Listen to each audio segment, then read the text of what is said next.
Welcome to Pet Pals. I'm Dee Dee, and this is Randy, and we're here at Frederick County Animal Control to show you some adoptable pets that we have here at the shelter on Rosemont Avenue. Our first guest today is Samson, and Samson is a remarkable looking dog, and he also has a great personality. Samson is part Catahoula leopard dog, Louisiana hog dog, they're also called. You can check them out on the internet. They're very loyal. They are wary of strangers, although Samson does not have that guarding trait. He's been pretty amenable to strangers handling him here and doing a good job. But he's also mixed with Rhodesian Ridgeback, which is a lion hunting dog. So Samson is pretty powerful and friendly. He's 5 years old. He's neutered. He is good with other dogs. And I believe he lived with another dog. So he's got a lot to offer, and he's going to be pretty attractive to people because he's very unique looking. But one of the things that any prospective adopter of Samson should know is the reason he's here is that he ran away from home a couple of times, and his owners decided that they couldn't keep him safe. So he is going to need an owner who, as great as he is, understands that he can't be left unattended in the yard because he'll get bored and leave. He does very well here. And that shows me that he's a resilient dog. You know, he has a great appetite here. He meets new people every day. I'm not sure what he's looking at. Maybe he's just enjoying Randy's attentions.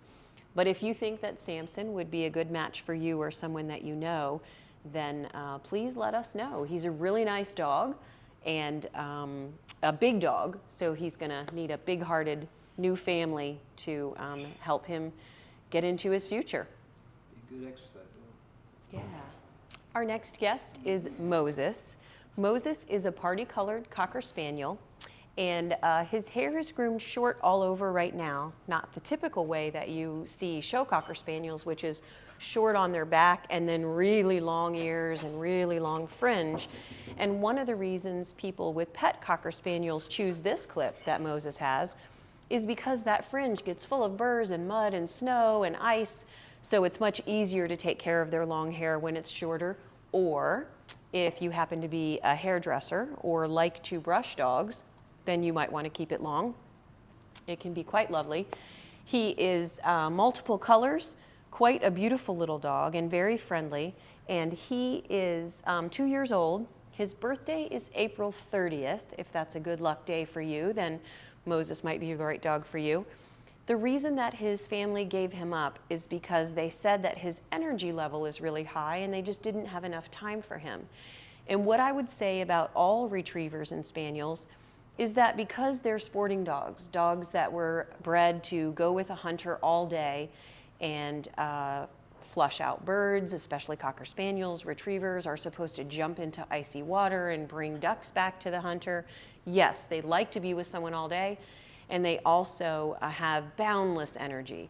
Now, that can be a great thing if you need a dog that can go along with you, camping trips, or if you have kids and you want the dog to be able to be part of soccer games and stuff like that.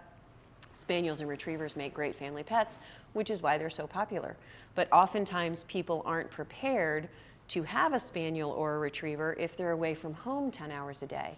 And it's very common nowadays for husband and wives to both work outside the home, kids to be at school all day with after-school activities, which means the dog really does not have that much time, not much family time during the day. So if you work for 8 hours, you commute for an hour each way, then you have kids' homework, you gotta fix dinner, sometime in there you gotta take a shower.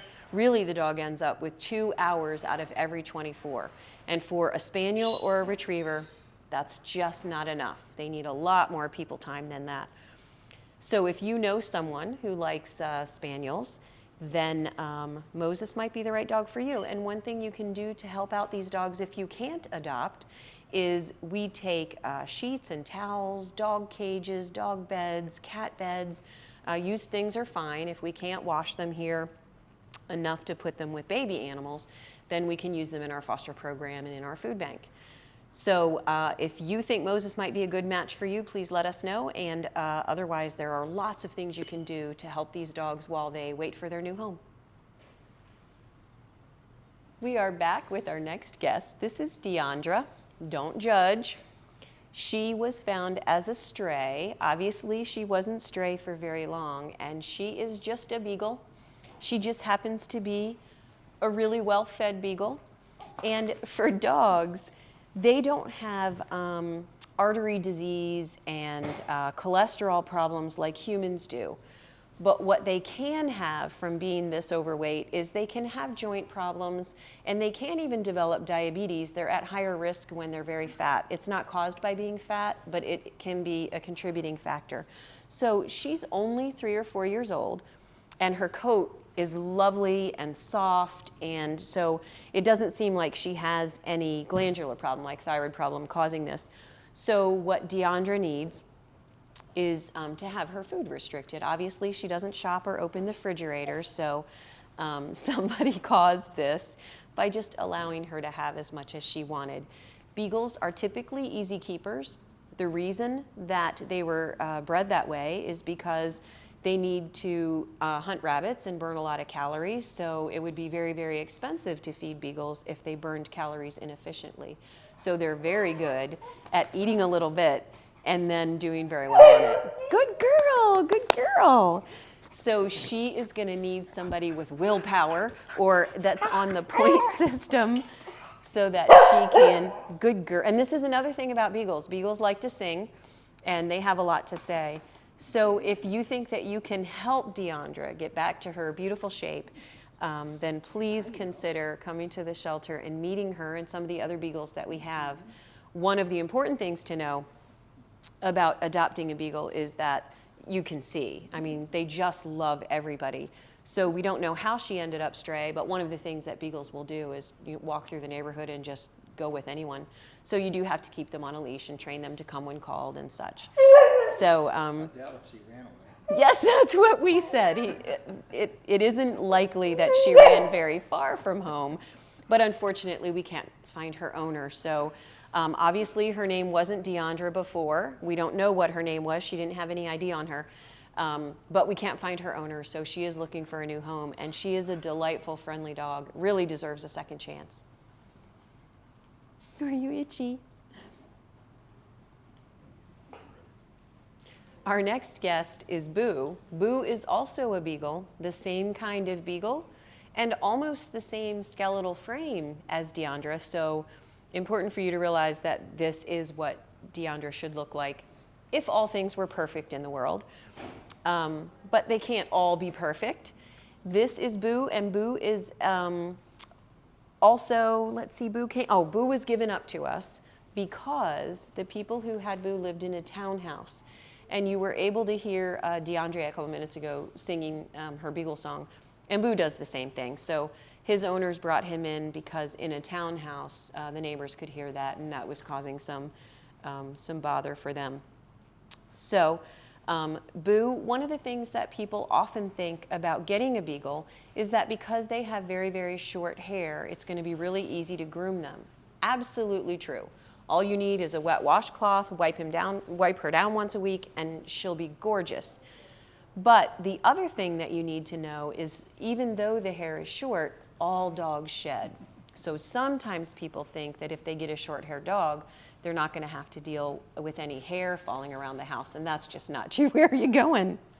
So Boo is available for adoption, and she is 2 years old, and as you can see, full of energy as beagles are. And I do imagine that Deandra will have more energy when she's closer to her normal weight.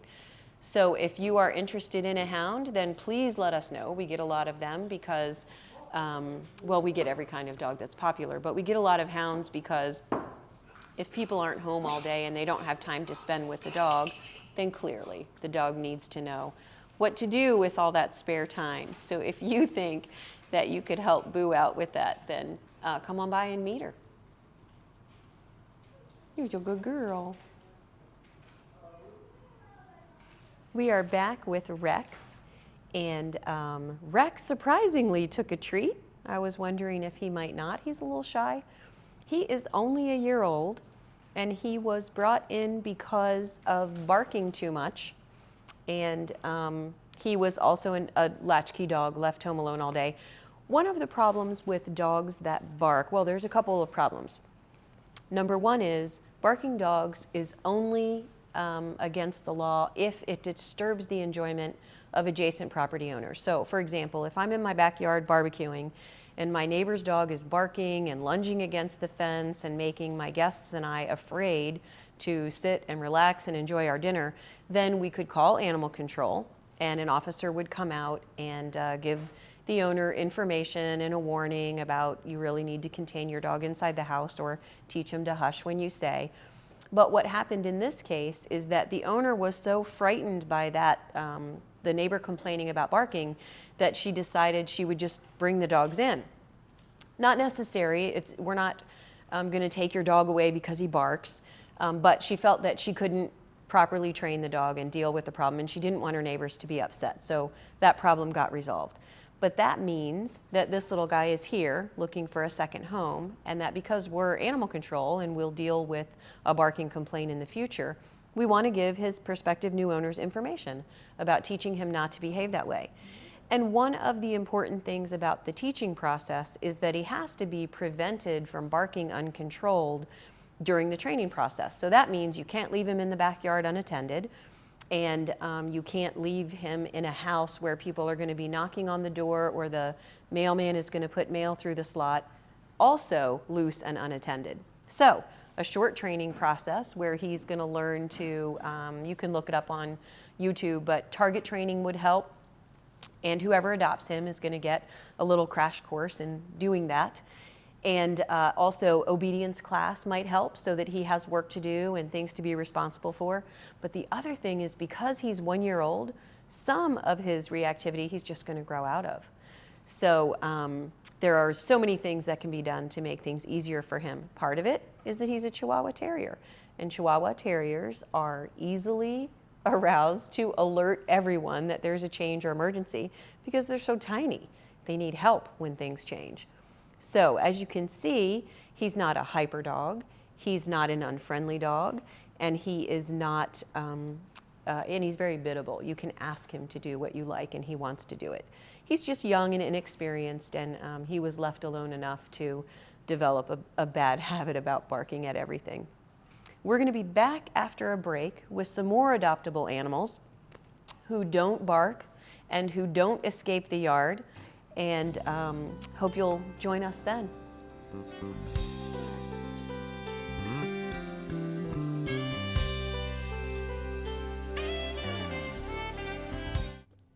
Hello, my name is Doug Warner, and I serve as Director of Volunteer Fire and Rescue Service for Frederick County. I've been a volunteer with the Vigilant Hose Company in Emmitsburg, Maryland since 1972. Why do I think it would be a good opportunity for you to become a volunteer? It's a great way to meet new people, learn new skills, and also you can receive college credits for some of the training that you receive. And there's always that reward of hearing a special thank you or a smile on somebody's face whenever you've saved a life or helped them in some way, shape, or form. For more information on becoming a volunteer, visit our website, stop by one of our 26 stations throughout Frederick County, or give me a call at the office. I'll be glad to assist you in becoming a volunteer. Look forward to seeing you at one of the stations in the near future.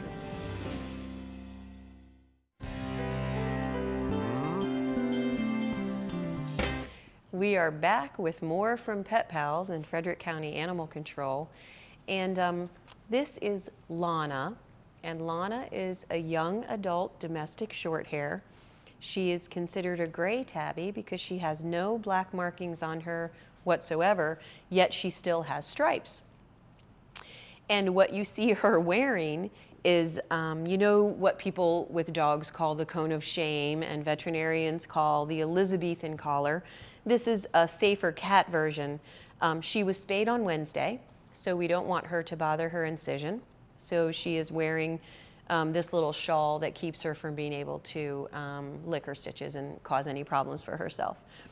Lana has been here since August, so I cannot figure out why someone hasn't chosen her, because I will tell you, she is just a delightful cat. She purrs the minute you pick her up. She's very much a lap cat. She really likes people. I would suspect one of the problems for Lana is what is typical this time of year is we have 37 tiny kittens in the shelter. And every day we get 15 new animals. Many of those are cats and a large portion of those are small kittens. So it's really hard for the adolescent cats to get a home because people either want a baby kitten or they want a mature, relaxed, chill cat. I will say, for an adolescent, she is really mellow, and I can see no reason why somebody shouldn't watch this TV show, fall in love with her, and come snap her up. She is sweet, and we have had her on the TV show before, and when she was new, and nobody came to get her. So basically, I'm trying to make everybody feel sorry for her and pass her picture around the internet so that she can get a home. She's a very nice little girl, very good with her litter box, has a great appetite, doesn't overeat, and just has so much to offer someone. So we just really need someone who can come in and, with all of the cats we have here in the shelter, be able to see what a special one this is. They all have their individual qualities that make them unique, but not every animal we get at the shelter is so easy to take care of as Lana is. So if you are looking for a cat that can blend right in and has a lot to offer, then Lana's probably the one for you. Our next guest is Reese's, and Reese's is a little younger than Lana. Reese's is also a female. Her coloring is what we call a mixture of tortoiseshell and tabby, so the abbreviation for that is Torby. It only occurs in female cats, and she has very plush, silky hair, beautiful cat. And she is also looking for a home. And what is typical of the population this time of year in the shelter is that since we get about 15 new animals a day, and a larger portion of them than half are cats, our shelter right now is full with kittens and adult cats there that are in need of a home. And during the spring, we did have a program from the Snyder Foundation for Animals that allowed us to spay the loosely owned cats in the community, which really does help reduce the population of unwanted kittens. But we also have a large number of people who are caring for cats that aren't spayed, and that results in a lot of unplanned kittens that have at least some shelter and food until they're old enough. So as I mentioned earlier, we have 37 kittens in the shelter right now that are available for adoption. We have 80 foster homes that are housing other kittens that will be coming into the shelter between now and the end of the year. And then, of course, we have many adult cats and cats like Reese's that are right on the border. She's about a year old, which makes her young and inexperienced, but because she's easy to handle and friendly, she's obviously been around people while she grew up and would make someone a great pet. She's also quite lovely. So one of the things that we really need to encourage citizens of Frederick to do is consider adopting a cat if you've at all ever considered it. Come in and talk to us about what it takes. Cats are not labor intensive, but they certainly require a commitment of many years because they can live 15 to 20 years. So it's a big deal to get a cat. But they make great companions, and they're very interesting animals. They're very intelligent animals. And this time of year, we would love to find a lot of people who maybe haven't considered having a cat before, because even if you're a dog person, like I consider myself, and I'm pretty sure Randy considers himself, you may be amazed by the match we can make with a suitable cat that has the right personality for you. I do have a cat at home. He's very dog-like. He plays fetch. He comes when I call him. He's a great pet, and we can help you find the cat that suits your needs. One of the great things about having a cat is that going to work all day, not a problem. Going out after work without calling home, not a problem. Cats can be great pets for people who have a busy life, especially if you have a child at home that's been bugging you to get a pet, but the child has after-school activities and weekend activities. You don't want to commit to a dog because you wouldn't have somebody there to walk them several times a day. Cats don't need that. They need other kinds of attention from you, and they obviously expect interaction, but they can be very self-entertaining with motorized toys and hanging toys and scratching posts. And as you can see from this one, they're beautiful. We are back with Kiki, and Kiki is a very petite brown tabby kitty. We think she is about 3 years old, and she was taken in by a guardian angel who took in 2 adult female cats who promptly delivered kittens in her house. So she was able to find homes for some of the kittens, and I think that people who do this are a real help to the shelter because these animals are pre-shelter animals. They're in the community without someone to watch over them. And if it doesn't, it takes an interested party to notice that they need help and to get them healthy, bring them to the shelter where we vaccinate them and handle them a lot and get to know them so we can find a perfect match for them. Kiki is housed with another cat who can be adopted with her. Some people like to get 2 cats because they believe they enjoy each other's company. And if they come together, that is usually the case, especially 2 females. Kiki is very affectionate, but Randy said when he went to get her out, she was shy and trying to avoid getting in the carrier. And when she came up here, she was crying a little bit, but now she's quite happy. She just needs to know that she's safe. And certainly, we want to find someone who can offer her that. We color code all of the cats that come into the shelter, and you can see that on their name tags. We color code them blue, orange, and green. And blue cats are very amenable to everything that we try to do to them. Green cats have very strong opinions about what they will and will not tolerate. And orange cats, like Kiki, are in between, and what that means is if a patient person explains what they need to do, they're very compliant, but they don't just naturally go with anyone. And in a way, that kind of makes them a little smarter than the blue cats who just love all people, no questions asked, and make great pets for kids because of that affinity for people. We are back with Winnie, and Winnie is a white rat. And she has 2 other female friends that are here with her, so 3 little white rats. And the reason that they are here is that there was a couple in town who saw them outside and started hand feeding them apples until they could catch them. So either they escaped from someone's care and that someone did not report it to us and say they were missing their rats, or someone let them go on purpose, which, you know, we hope is not the case. Rats are pretty smart. They can get out of cages that are not made for them. And even cages that are made for them, if they're smart enough, you sometimes have to add little latches or bread twisties or things to keep them from getting out. The cage, we have them here in the shelter. If you were thinking about getting rats, you should definitely come see. 3 stories high, it's full of cardboard tubes. They have hiding places and fabric that they can climb in, hammocks. If they have a cage that's set up like that, then they're less likely to try to get out because rats really are homebodies, but they're very intelligent and active and they need stuff to do. They need their home to be pretty interactive, and Randy brought them some carrots today, and they will grab a carrot from you, run into their little house and hide it and come back for more. But we are now giving them blueberry muffins, which they have no interest in hiding. They're going to eat them right away.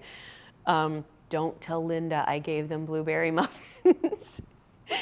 But we wanted you to see these rats are very friendly, and because they probably were handled a lot as babies, in addition to that, they had the great experience with this couple that captured them for us, hand feeding them apples and being gentle with them. Rats also eat pretty much anything people eat, but the proper diet for them is the same as it is for people, and that is fresh fruits and vegetables, a small amount of carbohydrates, and a little bit of protein. So an easy way to provide that for your rats is to buy pre-made lab blocks, which are pellets just like dog food that are made specifically for rats. But the fun thing about rats is because you can share your food with them, your healthy food with them, People really enjoy teaching them tricks and getting them to do things for a treat and enjoy interacting with them too. Their front feet, they don't quite have opposable thumbs, but they do have feet that can grasp, so they're able to hold their food and wash their faces. And if you are interested in having such a pet, please give us a call. Come by and see them. We are back with our last guests for this episode, and they are parakeets, also known as budgerigars. They are Australian grass parakeets that in Australia just fly wild and bother everyone, descending on crops and eating everything. But here in the United States, they're really popular pets, and also in Great Britain. Tom and Jerry are adults, about 2 or 3 years old. Their previous owner had them for 2 years, got them from PetSmart together. And it's a little bit hard to tell, but the one that's in the front is Jerry, and Jerry is a girl, and Jerry is what's known, the name of her coloration is Lutino, L-U-T-I-N-O, and it is a form of albino. She has pink eyes, but she's yellow instead of white. And it's just something she inherited from her parents. It's a recessive trait, and it makes quite a beautiful bird. And Tom and Jerry have been together since they were purchased from PetSmart. So Phoenix Landing Bird Rescue helps us to place all of our birds and recommends that they be adopted together because they do share food, they choose to sit near each other, and they really enjoy each other's company. Thanks, guys, right on cue. So a lot of people think that this behavior that parakeets offer is kissing, and it's very similar to kissing, but they actually sometimes share food. So it is a sign that they very much care about each other and trust each other and would enjoy staying together. So given that they've lost their home, we're not going to have them also lose each other. So if you are interested in adopting a parakeet, please let us know. We can connect you with Phoenix Landing so they can tell you all about it. Most people think that birds eat seeds, and that is true in the winter when there's no other food available. But birds actually eat a variety of foods, some different plants, some fresh vegetables and fruits when they're available, sometimes little parts of insects, sometimes little pieces of dirt. The birds know what's good for them and they find it and eat it. So when you have a bird in a cage, it's pretty important to offer a variety of food. And parakeets can be particularly stubborn about eating anything new. So Phoenix Landing can tell you all about how to make that happen so that they can have a healthier life. And another thing people often think is that little birds in a cage don't need to go to the vet. And that's also not true. Preventive medicine for every animal is a great idea. And this cage that we have them set up in is perfectly fine for displaying them in the shelter. But because they're birds and they have wings, they definitely should be allowed to fly. So their ultimate cage that they would dream of, much, much wider so that they can fly from side to side. And again, Phoenix Landing can tell you all about how to arrange for that. So thanks for joining us on Pet Pals. Hope you join us next week. And if you want to see some past episodes, go to the link on your screen below. And if you would like to share this episode with anyone, then you can pass the link on. You can also go to petfinder.com and see what other animals are available in the shelter. And if you know anyone who might be interested, consider posting one of them on your Facebook page. Any way that the animals' information can get out there helps it be more likely that they're going to get a home sooner, which of course is what we all want. Thanks.